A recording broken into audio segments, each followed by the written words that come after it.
Good afternoon, everyone. This is Crescentia, and I'm here once again to start off with another series. And in this series, we'll be covering numbers, all the planets connected to numbers, the colors connected to numbers. How exactly would you know which is a number which is, good for a name correction, or else which is your favorable numbers? So we'll be doing all this. Before we start the video, I would like you all to go ahead and subscribe the channel, and do keep watching the videos and sharing it with your friends and family. Now, when we talk about numbers in numerology, we follow numbers 1 to 9. Now, we all know 1 is the sun, 2 is moon, then 3 is Jupiter, 4 Rahu, 5 Mercury, 6 Venus, 7 Neptune. Uh, then Neptune, that's your Ketu, your 8 is Saturn, and 9 being Mars.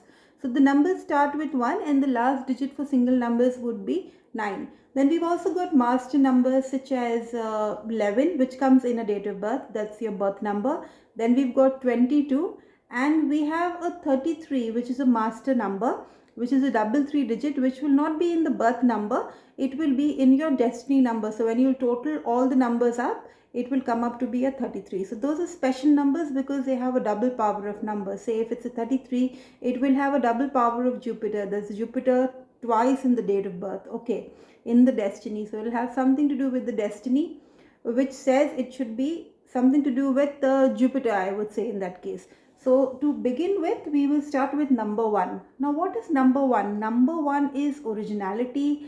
Number 1 is something which has a lot of creative thought, strong opinions, very masculine in nature. They have the positive quality of leadership. They have a lot of self determination. They have very strong opinions, very courageous, initiatives. However, the dark side to this would be if number 1 is not placed well, or else is not positive on your chart. How exactly you would come to know? You would see it with all these traits, like there'll be a lot of the person would always have a lot of ego. He would be very self-centered. He would always consider himself to be the boss. Too much of willfulness, too much of impulsiveness, aggression, too much of dominance. Okay, the negative trait of number 1 being very very important is they are very good at initiating things. When you initiate things, they would come up with a whole lot of ideas, but they can only initiate it. To complete something, you need a process from 1 to 9. Like 9 being a completion. It's very difficult for a 1 born to go ahead and complete something until and unless his sun is placed really well. Now, how you would see that your 1 is actually good or bad for you? What you need to do, you need to go on your birth chart. So from any software you can download, any of the softwares, put in your birth details, your exact date, time and place of birth. After which you will get your Lagna chart. Now, many people say if your sun is placed in the first house, the fifth house, this specific house, ninth house, it would give you amazing results. You can go ahead and catch hold on to number 1 and place your name on that, or else take a house which resonates to number 1, buy a car and give it the same number, or else your bank account number. What I suggest, it's very important to go ahead and see the dignity of that planet. Until and unless you see the dignity of sun, you may see sun is placed in in some specific house. It may be in the ninth house, it may be in the first house. But what if it is being aspected by a malefic? What if it is in debilitation? What if it is not powerful?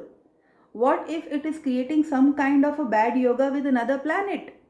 Then is when you need to take into consideration whether you should go ahead and put your name on a 1 vibration or no. So it's very important to know the dignity of the planet. Until unless you do not know the dignity of the planet, you will not be able to go ahead and utilize the benefit of that planet.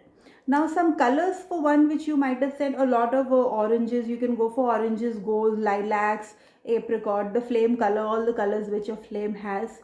Okay, so these are the colors for number 1. But before choosing which color you need to wear, which color is good for me, please go into those secrets, that in-depth knowledge of your chart which is hidden. Until and unless you're going to see how strong a number is, in the form of a planet. There's a planet representing that number. Until and unless you see how exactly sun is placed on the chart, please do not go ahead and just saying I am a 1 born, or I am a 10 born, or I am a 19th born.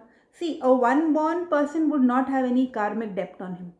Number 10 the same, but number 19 is what? When you talk about number 19, it is a karmic number which has a lot of karmic baggage, wherein this person has used his powers in the past, to go ahead and get success in his life. He'll be repeating the same mistakes in this life if his sun is not placed well on his chart. So no matter how much he clings on to number one, that number one is not going to make him number one in whatever aspect of his life. So do like and subscribe, like the video and subscribe to the channel, and stay tuned for number 2, because number 2 is what I'm going to speak about in my next video in the numerology series. So we'll do almost I plan to do 1 to 9 numbers, then cover master numbers, what exactly master numbers are. And thank you so much for watching my video. God bless you.